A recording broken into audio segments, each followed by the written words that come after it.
Hi everybody, welcome back to my channel. It's Ruth here from Mediocre Mama. I hope you're doing really well. So you find me today in my conservatory. I am 38 weeks pregnant in just a couple of days. So the reason I'm sitting in my conservatory is because this is where I plan to give birth. Fingers crossed, it's where I gave birth last time. And I was just going to take you through what I've got for my home birth kit. So if you are considering a home birth and kind of wondering what you need, what equipment you need, and you might be thinking it's probably loads and loads of stuff, it really isn't. And I'm just going to show you what I've got, and hopefully it'll help you decide whether that decision is right for you. Before I show you what I've got, if you're new to my channel, I would love for you to consider subscribing. I'll probably be giving birth in about a week or two. So if you would like to follow the rest of my pregnancy journey, please do subscribe. And if you find this video useful, do give it a thumbs up.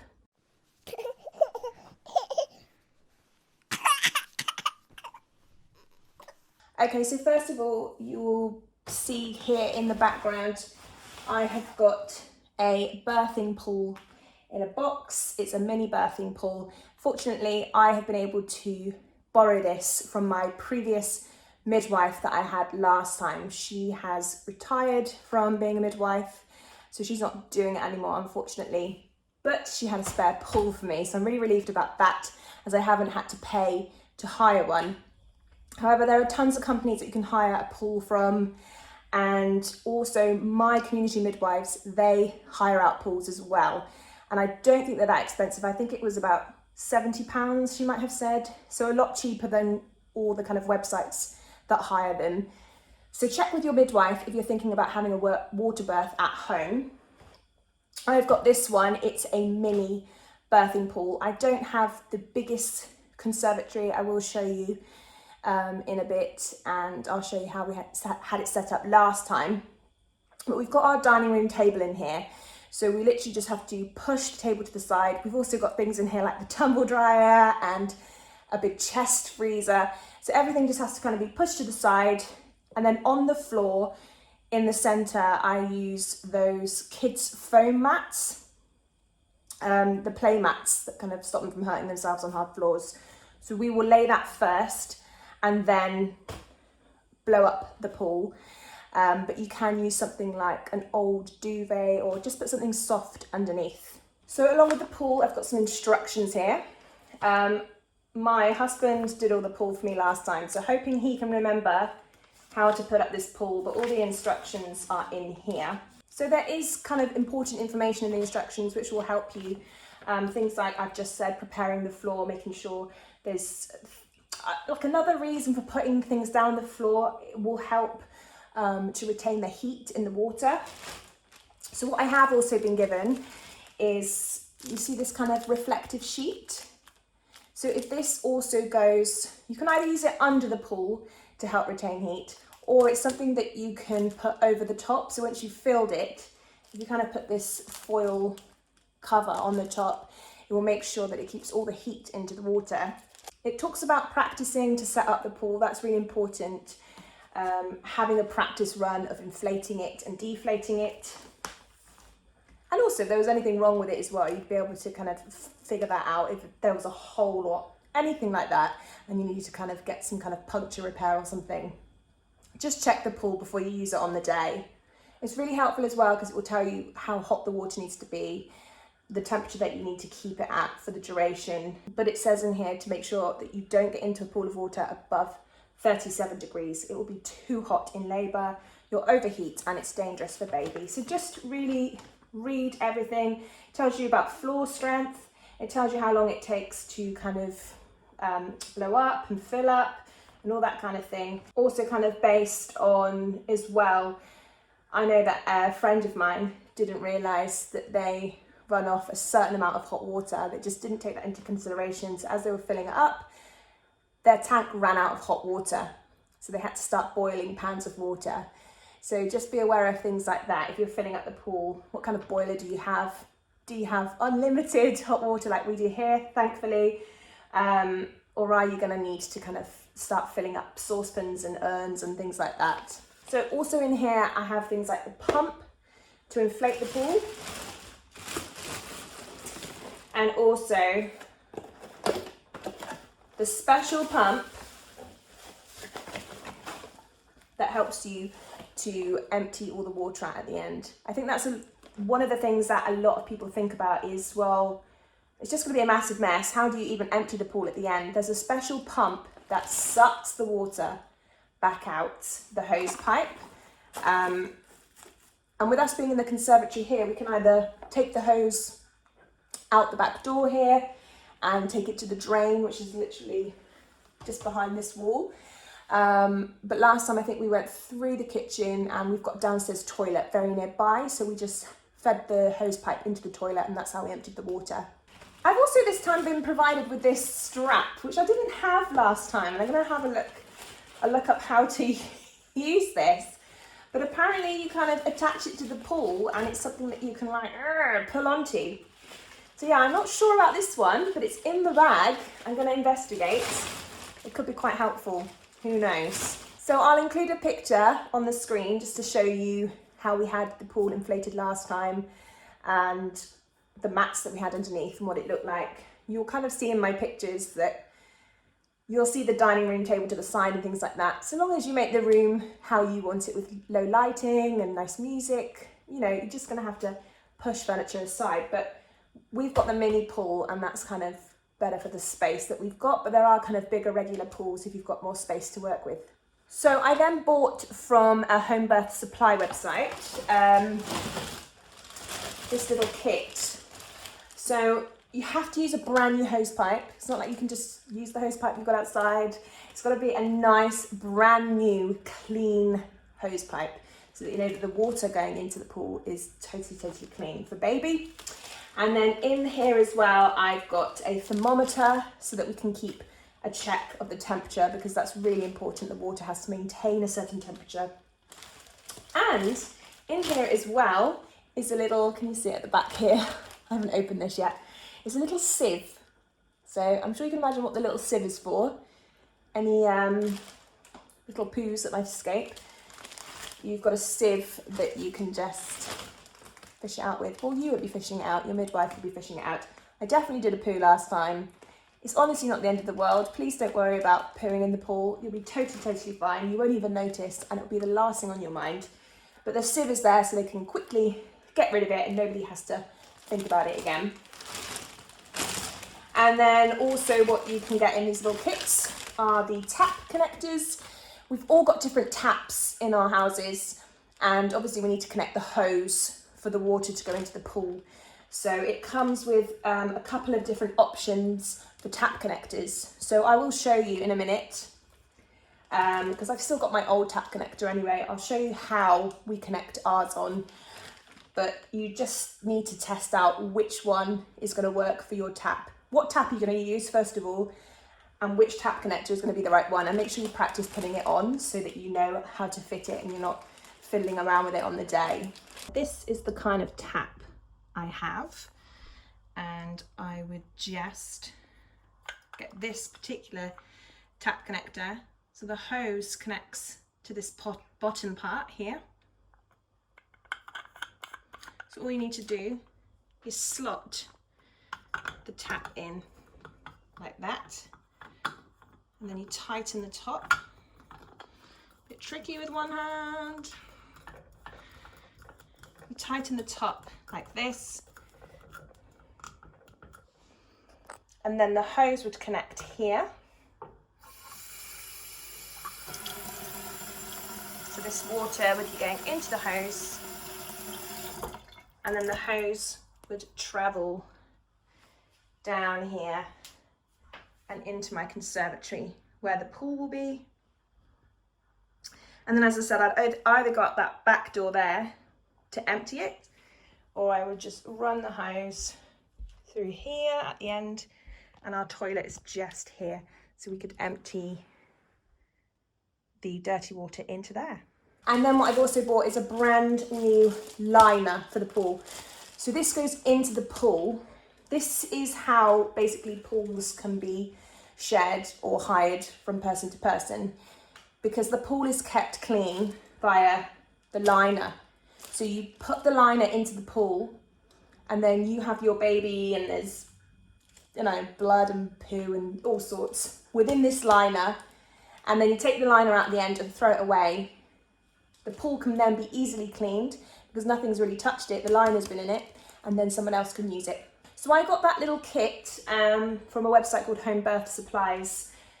So it came with the hose, the sieve, the thermometer, and the liner. There are other kits that have got more things in them, but yeah, they're a really great website. I think that was about £46 or something. So not too bad, because you could buy it all separately, and I was kind of working out whether it was cheaper or not. And to buy it all separately was like 60 quid. So they have got little bundles and packages of things that you can buy together. Yeah, so from that same website, I've hired the L10s machine. This is going to be my pain relief at home before I get in the pool. I've used the TENS machine for my first and second labour and found it really, really helpful. I know some women don't like it, but I do find it really helpful. To be honest, when you first put it on your back, the sticky pads, and you turn it on, it's not the best feeling in the world. It does take a little bit of time to kind of just adjust to it, but once you do, it's really good. So I got this from the same website as the pool equipment, the Homebirth supplies. You don't have to be having a home birth to hire this from them, but this was one of the cheapest websites I found, and I hired from them last time. It's about £18 to hire this from them for about 6 weeks, and then it's free to post it back. Because of COVID at the moment, they've got an option where you can pay £5 and have someone come and collect it from your house. That's entirely up to you. I've gone for the free postage. I'm happy to drop it off at a Hermes collection point. I've then got a bucket. So you'll need a bucket just in case. It's like an old car wash bucket vase. But you want to use that in case you might be feeling sick. Some women are sick in labour. I personally haven't been sick in labour before, but you just never know. So it's good to kind of have it to the side just in case. But we also used it last time to put my placenta in. So just something that the midwives can quickly put the placenta in when they kind of remove it from the pool or wherever you're going to deliver your placenta. I did deliver mine in the pool last time. It came up really quickly. So they did just transfer it into the bucket and kind of, I don't know what actually they did with it after that. I left them to deal with it. But yes, so it's handy for sick and placenta and things like that. I've then got tons of towels, old towels, kind of smaller ones, bigger ones. I've actually got loads, but they do say have lots of towels. So I've washed them all ready to go in non-bio, and just go for old towels. Like this one is really badly stained with bleach somehow. I think I was cleaning one day and accidentally sprayed it with some Sillet Bang. But yeah, these have all been washed in non-bio, so that can be used. When baby's born, you'll just need lots of towels, lots of warmth. So one of them might go around baby when you're in the pool, then one might go around you when you're getting out the pool, and then when you go and kind of find somewhere to sit, or in your bed or your sofa, you're just going to want lots of towels to kind of get you dry and keep you warm. So the more towels you have, the better really. I have also had delivered the Entonox. I've got 2 of these. So this is the gas and air. Obviously it doesn't come with the mouthpiece. You can't use this before the midwives arrive. I wouldn't even know how to use it anyway. But I've got 2 of those, which have been delivered by the hospital. And my midwife just needs to come over and check those now. So I have messaged her and waiting for a reply, but they do need to come and check the gas and air. The other thing you might want is protective sheeting. So if you're not giving birth in the pool, so for example, my pool is going to be on my floor, which is a hard floor. It's really easy to clean. So there wouldn't be anything that's stained. So last time I didn't use anything protective for the floor because it was easily wipeable, but also there wasn't any mess anyway. And then I went through this door, which is just here. It goes through to my lounge, and I held baby on the sofa. Now the midwife will bring, she said, a lot of the maternity bed mats. So they'll have a ton of those that they can put on the sofa for me if I need them. I did go to the shops today and last week. I've been looking around supermarkets and Boots and all sorts of places for the maternity bed mats. I can't find them anywhere. They just don't have them. Even the Boots ones aren't on the website anymore. So I'm not really sure where I'm going to get them from. I may not bother if the midwife's going to bring some. I did look on Amazon, but they're all like packs of 60. I don't really want 60 bed mats. So I think I'll just risk it. I'll double check. I'm seeing my midwife on Thursday and just double check that they'll bring some of those mats because I just don't have any. So I want to put some on the sofa, but I can put towels down. I did have a protective sheet and we didn't actually use it last time. And I just went to the cupboard now to try and find it and it's gone. So I don't have that anymore. I don't know where it's gone, but you can get the kind of clear protective sheets that you use for decorating and things like that. If you want to put it on your sofa or on your floor, you can get them in places like Home Bargains, B&M, really cheap. So anything protective that you want to put down that you feel is important, you know, whether that's going to be on your cream carpet or your nice sofa or on your bed.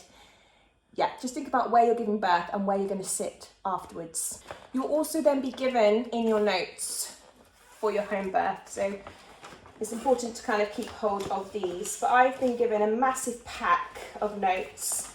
And this kind of includes the risk assessment for the home birth, but basically everything that you would have in hospital, all those kind of notes about first stage labour, second stage, whether you had a tear, all the kind of monitoring that they do of baby, everything. This is all the paperwork. There's quite a lot of paperwork here, tons of it.